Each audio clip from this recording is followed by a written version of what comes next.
بسم الله الرحمن الرحيم والصلاة والسلام على رسول الله وعلى آله وصحبه أجمعين أما بعد. Donc la semaine passée nous avons parlé du hadith numéro 3 qui est un hadith facile mais important. Et aujourd'hui, Inch'Allah Ta'ala, nous allons parler du hadith numéro 4 qui est aussi très important et qui a un rôle important en ce qui concerne la croyance de Ahl Sunnah et la divergence qu'ils ont avec les autres qui font partie des gens de l'innovation. Car le sujet est en rapport avec la prédestination, Al-Qadar. Et le sujet de la prédestination est un sujet important et dangereux, qui fait partie de la religion et aussi de ses fondements. D'autant plus que le prophète, alayhi salatu wassalam, l'a classé parmi les piliers de la foi. Arkanul Iman. Il a dit, alayhi salatu wassalam, et tu crois en la prédestination bonne ou mauvaise. C'est-à-dire qu'Allah subhanahu wa ta'ala t'a écrit, soit une bonne ou mauvaise prédestinée.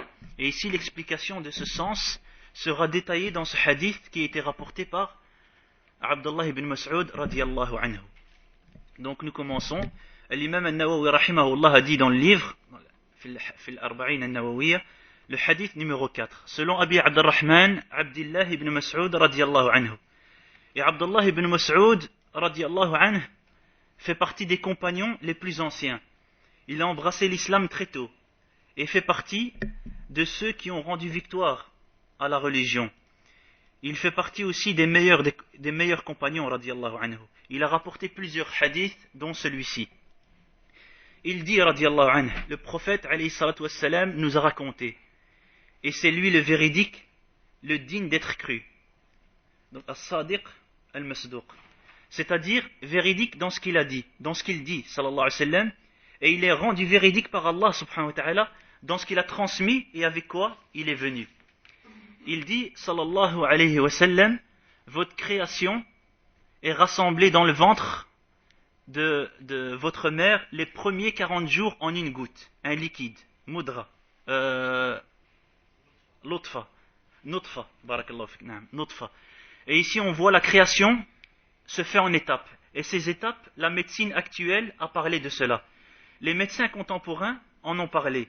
Ils ont démontré cela avec comme preuve des appareils et des outils et aussi avec ce dont ils sont capables.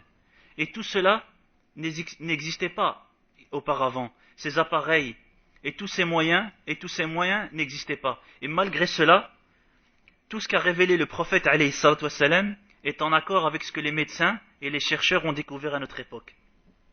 Et ceci n'est en fait qu'une preuve de la véracité du prophète alayhi salatu wassalam et ce dont avec quoi il est venu, et aussi qu'il est le prophète alayhi salatu wassalam. Il révélait des choses que les gens ne connaissaient pas à ce moment-là et qu'on a seulement découvert récemment, et cela est un signe qu'Allah subhanahu wa ta'ala montre aux gens, et cela constitue une preuve contre eux.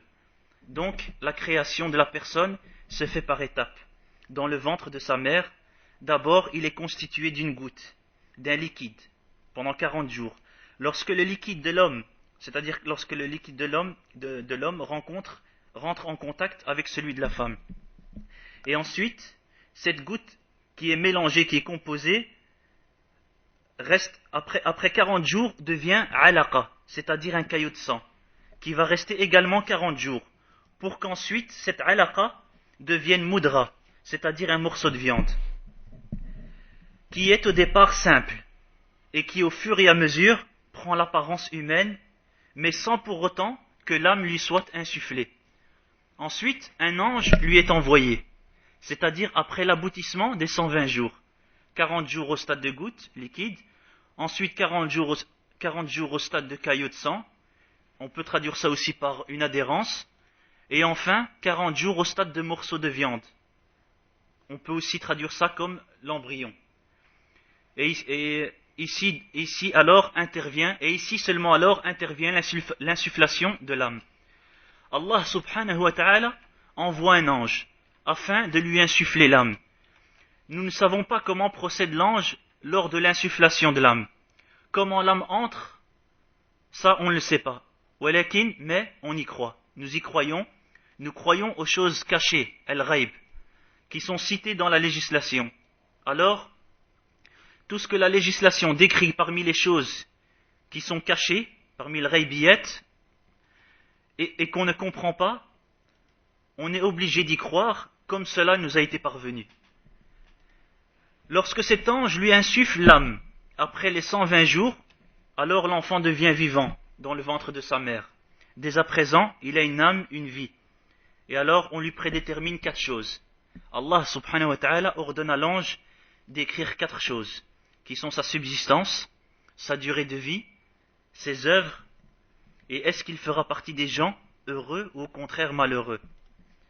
Et l'ange, lorsqu'il insuffle l'âme, il écrit quelle sera sa subsistance. Est-ce qu'elle sera petite ou abondante? Est-ce qu'il sera pauvre ou fera-t-il partie des riches?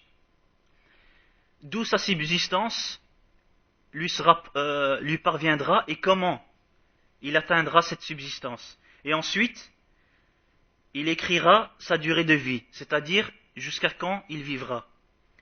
Et ensuite, il écrira ses actions, c'est-à-dire qu'est-ce qu'il va entreprendre comme action, qu'est-ce qu'il va avancer pour lui-même, les actions bonnes ou mauvaises qu'il entreprendra.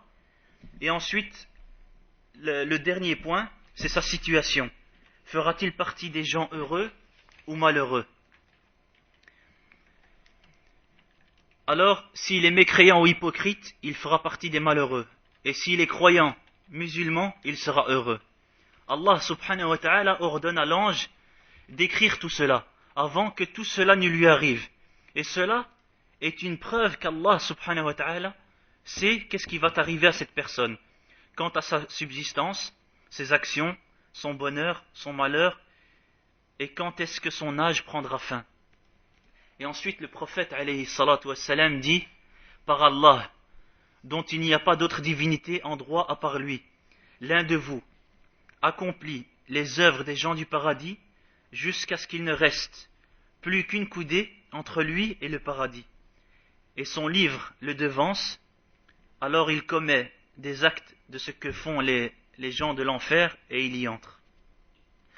Et Cheikh Hafidahullah dit, et avant cela, avant de détailler ce point-là, il faut ajouter que le fait qu'Allah subhanahu wa ta'ala sache qu'est-ce qui va se passer et les œuvres de ses créatures, cela ne veut pas dire pour autant que le serviteur doit se reposer sur ce qui lui a été écrit comme subsistance, comme action. Car en vérité, il ne sait pas ce qui lui a été prédit.